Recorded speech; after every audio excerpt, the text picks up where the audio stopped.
Not every rebuild starts with demolition. Sometimes it starts with a decision that nobody understands until it's too late. The Browns just made some moves that seem totally contradictory on the surface, but they might be part of something bigger. A young star crumbling under pressure, a trusted vet cut without warning, and a college name that could end up becoming the new face of the franchise. But what if this is all part of a quiet, calculated turnaround? Get ready, because what's coming might flip your whole perspective on this roster. Hit that like button, and let's break down what's really going on in Cleveland. If there's one thing the Browns can't seem to escape, it's chaotic at quarterback. And this time, the situation runs deeper than it looks. Instead of settling the fight between Shedeur Sanders, Dillon Gabriel, Kenny Pickett, and even Joe Flacco, the front office might be gearing up to blow it all up again. According to an ESPN 2026 mock draft, the Browns are eyeing none other than Clemson's Cade Klubnik. Yeah, you heard that right. Despite already having 4 quarterbacks on the roster, Cleveland might go after another one with a potential first overall pick. If you haven't watched him, Klubnik's the kind of guy that keeps college defenses up at night. Last season, he threw for 3,639 yards, 36 touchdowns, just 6 picks, and ran for 7 more scores. It looks like the real deal. And what stands out most is how convinced some people already are. The comparisons to Baker Mayfield might sound premature, but they're not totally off base. ESPN's Matt Miller didn't sugarcoat it. If the Browns get a shot at Klubnik, he says, they should take it, no matter how dumb it might seem right now. And he's not the only one. Mike Moraitis from Sporting News went even further and said, no one's going to care how dumb it looks if he turns out to be the guy for the next 10 years. That's a bold take, but it shows how folks around the league are thinking. Maybe Cleveland's just done with short-term gambles. Maybe they're chasing a true foundation. So what does that mean for Shedeur Sanders and Dillon Gabriel? Well, nothing good. As much as there's hope around Shedeur, it sounds like the coaching staff still isn't seeing that undeniable leadership spark. And fans are starting to feel the tension. Some think it's crazy to toss 2 rookie QBs aside for another shiny new toy. But others? They're starting to wonder, what if it's the right call? Cleveland's staring down a major crossroads. Bet on what they got and hope for a breakout, or start fresh with a top-tier rookie. And given how this front office moves, no one should be shocked if the whole thing resets in the next draft. If the idea was to shake things up before training camp, mission accomplished. But it came at a price that's got a lot of fans fired up. The Browns just cut defensive end Ogbo Okoronkwo, one of the most respected guys in that locker room. The move hit like a bombshell. And it wasn't just fans who were stunned. Browns legend Hanford Dixon said it flat out on his show. I thought he'd be a core part of this defense. I'm shocked. And it's not just shock. It's frustration. Ogbo wasn't a superstar, but he was one of those guys you count on when the game gets gritty. In 2023, he posted 31 tackles and 4.5 sacks. In 2024, with fewer reps, he still managed 23 tackles and 3 sacks. Always available, always solid, always ready. Not exactly the type of guy you throw away, right? Apparently, the Browns see it differently.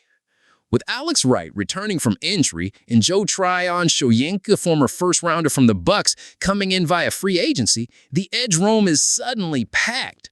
And in a roster quietly being reshaped, guys like Ogbo become casualties. Especially when the cap hit starts to sting. But is this just about money? Or is there something deeper going on? Behind the scenes, it feels like the staff is all in on youth. The new buzzword is fresh legs. They want to see what they've got in guys like Isaiah McGuire.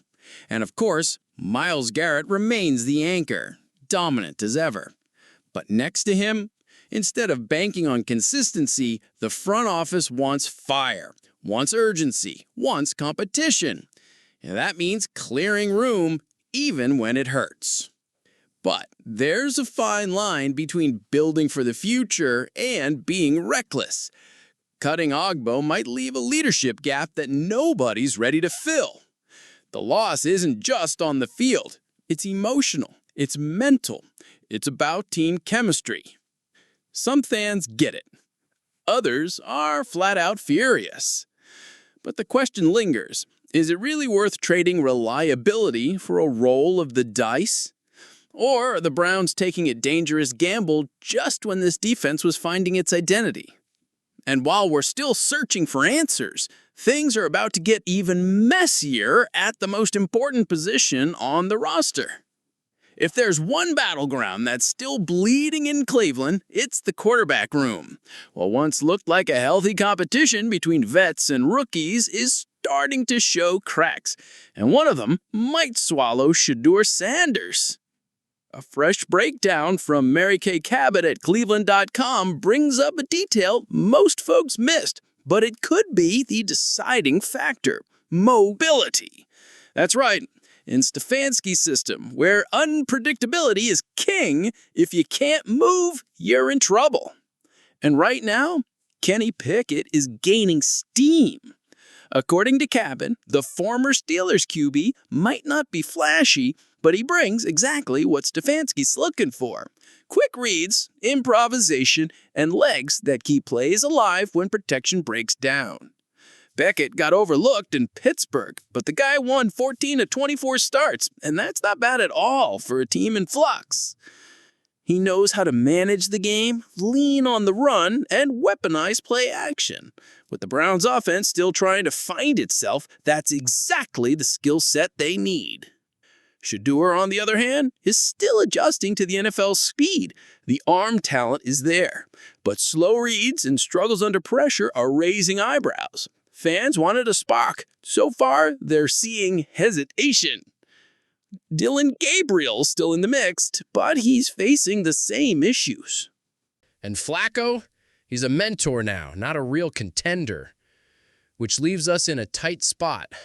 The Browns have poured time, hope, and expectation into a kid who might not be ready. And while the staff is saying all the right things in public, behind closed doors, there's growing belief that Pickett could take over before preseason even wraps up.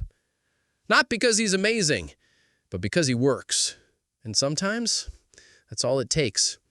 Fans are already split. Some say give Shedeur time. Others want Pickett on the field now. But here's the real question. How long can you wait for someone to blossom when you've got a guy ready to give you solid, steady play today? Because in the NFL, the line between potential and production is brutal.